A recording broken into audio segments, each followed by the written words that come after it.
Hey YouTube, I'm Jess. Welcome to a new video. Today's video is very exciting. I got my Sephora sale order in, so I have a bunch of new makeup to try with you guys. From the Sephora sale, I picked up the Danessa Myricks Yummy Skin Tint, the Tower 28 Swipe Serum Concealer, which I'm so excited to try. My Charlotte Tilbury Airbrush Bronzer is almost completely used up, so it was finally time to buy a new one, and I was so excited to try out something new, and I landed on the Hourglass Ambient Bronzer. I've never tried any of the Hourglass products before, so I'm really stoked to give this a go.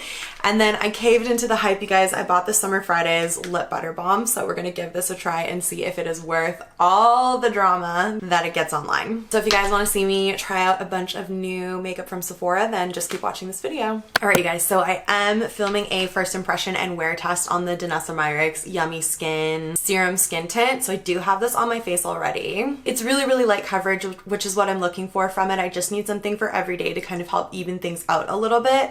My Laura Mercier tinted moisturizer that I usually use is just too dark of a shade for me right now, so I wanted to pick up something in a lighter shade, and the reviews for this online are really high, so I'm excited to see how I like this, how it wears throughout the day. But I do have it on my face already, which means we're gonna go in with our next product, which is the Tower 28 Serum Concealer. Guys, the hype for this is real. So my favorite concealer, my #1 concealer of all time, is the Makeup Forever HD Self-Setting Concealer, and this has been discontinued. Of course it has. All of my favorite base products get discontinued. It's devastating. So I need a new favorite concealer for myself, but also for my makeup kit, because I do use the Makeup Forever one in my kit. And this product has been trendy online for a really long time, but I never thought to try it because Tower 28 is such a clean beauty brand, as in the look that they portray in all of their marketing is very fresh, very clean beauty. And so I was under the impression that this concealer would just be a very lightweight concealer, which is not something I'm typically interested in. However, when I started doing some research into new concealers when the Makeup Forever one got discontinued, I saw that a lot of people described this concealer in the same way as the Makeup Forever. What I love about this so much is that it's a really light, liquidy consistency, but it gives a really nice coverage, and it's not too dewy or sticky. It does set in a way on its own. I still set mine with powder, but it doesn't stay sticky. Their new one, which I did try out in another video, the new HD Skin Concealer, it stays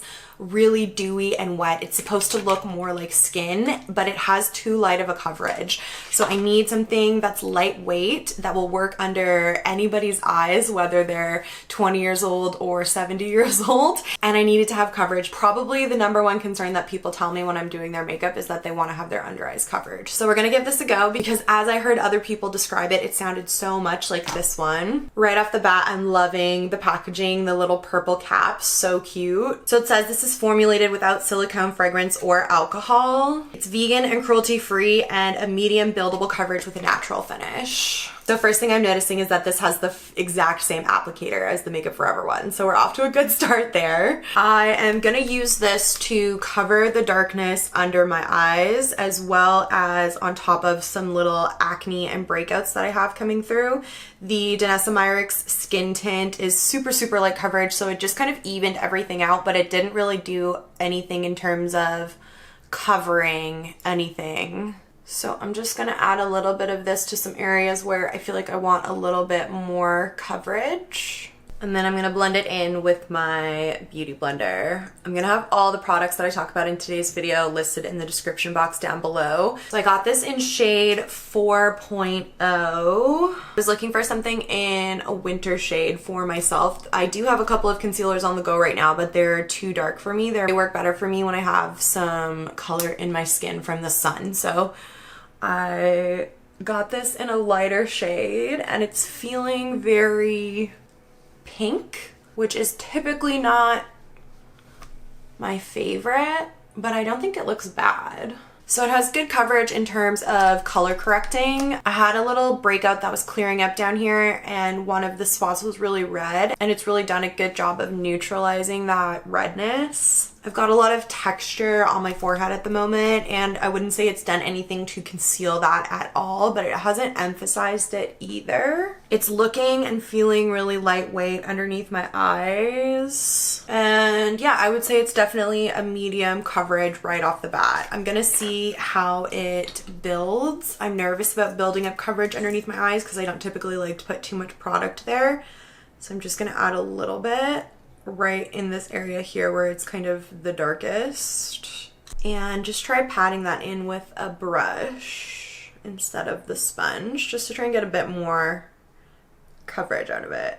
I was debating either between getting this Tower 28 concealer or the Makeup by Mario concealer to try. I've heard really good things about both of them from other makeup artists. I'm not sure if this is going to be the one for my kit. I like it for myself. Like, I don't want anything too full coverage for my everyday makeup, but I'm wondering if it has enough coverage to be the concealer that I use in my makeup kit.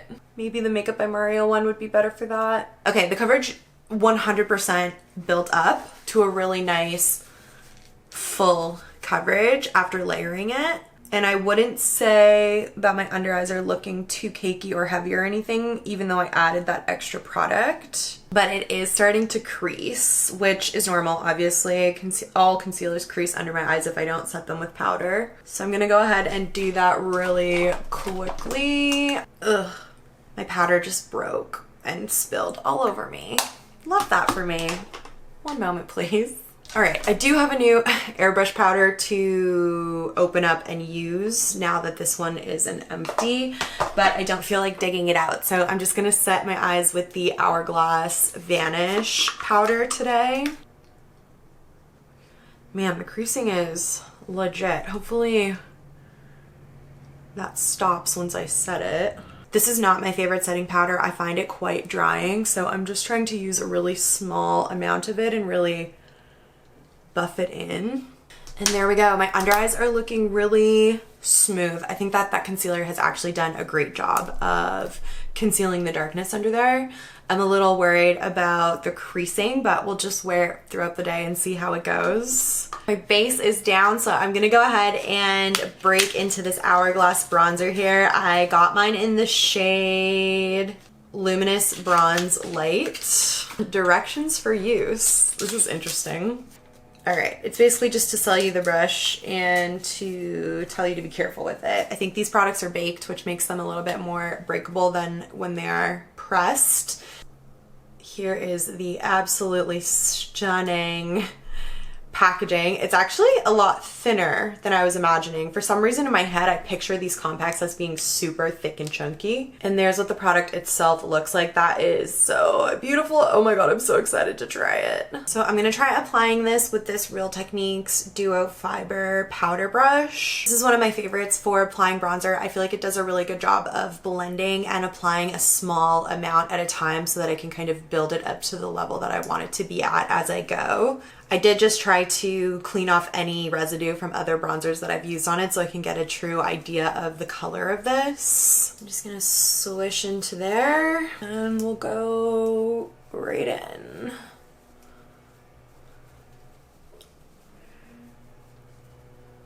Previously, I was using the Charlotte Tilbury Airbrush Bronzer in shade number 2, which I did really enjoy, but I've had that for years at this point, and so I wanted to try something different. And I was aiming for a color that was a little bit warmer than that one. The color of that bronzer is quite neutral, which was good because I could use it to kind of bronze and contour at the same time because it wasn't too orange, it wasn't too gray, it could kind of work as either.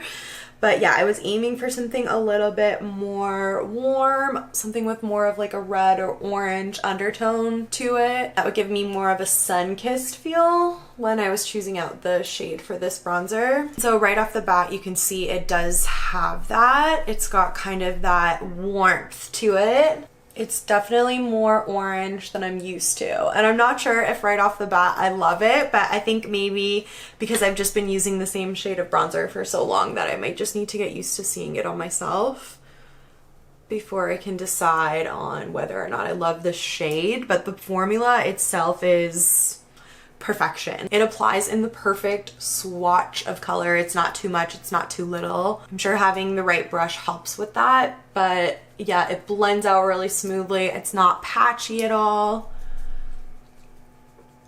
I'm just not 100% sold on the shade, so I'm gonna keep going. We'll add the rest of my makeup and then we'll see how it looks with everything combined.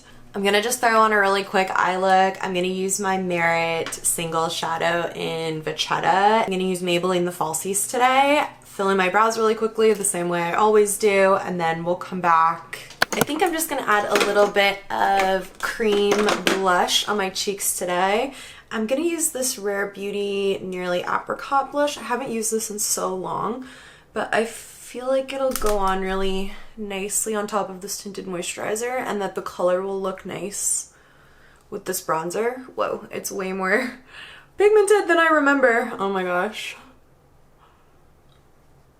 And I'm just gonna highlight the inner corner of my eyes and the tops of my cheekbones as well. I don't want to add too much highlighter to my face because I'm trying to kind of keep an eye on how glowy this tinted moisturizer is for my wear test today, but just a little bit on the tops of my cheekbones I think is okay. Okay, and then I'm really excited to try this. I feel like it's the perfect like keep in your bag for touch-ups lip product. I got mine in kind of a beigey color, so I think I'm gonna use a more brown lip liner. I think I'm gonna use this one here. This is Iconic Nude from Charlotte Tilbury. Oh, that's Pillow Talk. Just kidding. This is the right one, Iconic Nude. Man, do I love me some lip liner. Alrighty, let's see how this goes. Ooh, it kind of like has a little dent in it, so it hugs your lips as you apply it.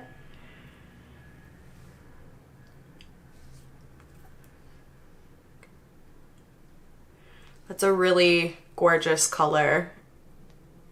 Super neutral, perfect for this kind of 90s look that I have going on today.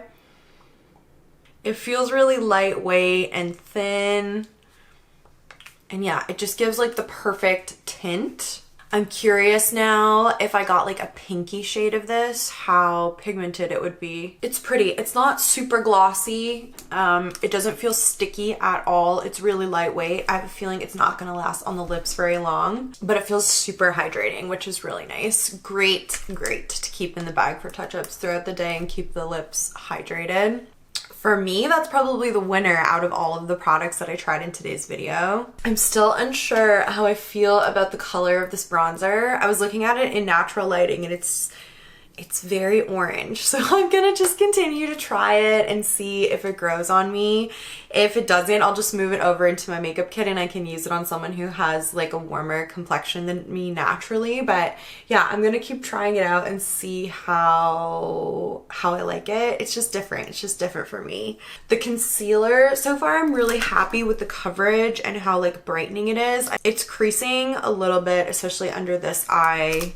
Here it's looking a little dry and creasy. However, I feel like it's looking extra dry because I used the Hourglass powder and not my normal powder. So I'm gonna ignore the dry comments for now and I'll have to try it again with the airbrush powder, which is what I usually use under there. But yeah, it is creasing a little bit. But yeah, I'm curious to try this again. And the skin tint is just looking like my skin. Just looks like straight up skin. So that's it, you guys. That's all the makeup that I got from the Sephora sale this year. I got to try out a couple of recently trending products, something that's been a staple trending product for many years. And yeah, overall, I'm happy with all of my purchases. Thank you guys so much for watching this video, and I will see you in my next one. Bye, guys.